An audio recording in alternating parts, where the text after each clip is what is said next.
विदात साहब। क्या विदात साहब? सैलन की याद नहीं आई तुम्हें?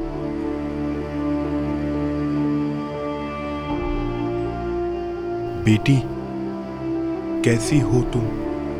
ठीक हो तुम?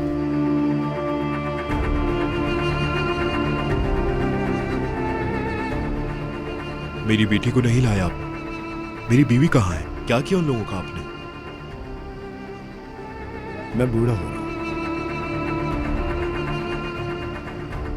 मेरा मिजाज नर्म हो रहा है। ये देखो ईशान, मेरे महकूम अब मुझसे सवाल कर रहे हैं। मेरी बीवी कहाँ है ईशान साहिबा? मुझे कुछ नहीं पता। और हाँ, सालों से तुमने इस बच्ची को मुझसे छुपा कर रखा।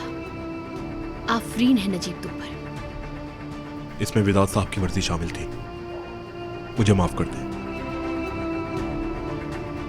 इतने सालों बाद क्या बदल गया ईशान साहिबा? ऐसा क्या हुआ कि इतने सालों तक इस बच्ची को छुपाया गया और अब घर लेकर आ गई है? हमने कुछ नए प्लान्स बनाए हैं नजीब।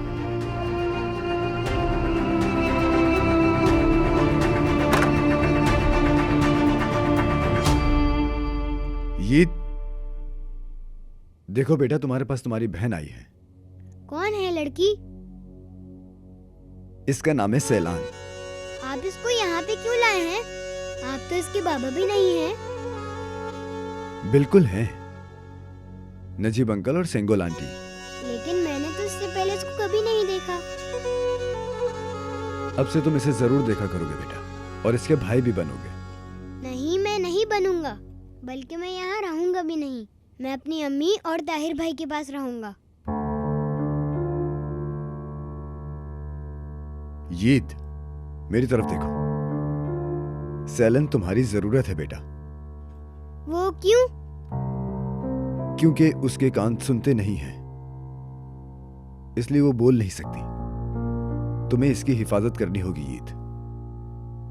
अफसोस, क्या वाकई में ऐसा है? क्या ये सुन नहीं सकती? क्योंकि जब सैलन छोटी थी तो इसकी माँ ने एक शरारत की और ये वक्त से पहले पैदा हो गई। इसके कान सही बने ही नहीं। तुम जरा भी नहीं सुन सकती क्या? फिर तो हमें बहुत खामोशी से खेलना पड़ेगा।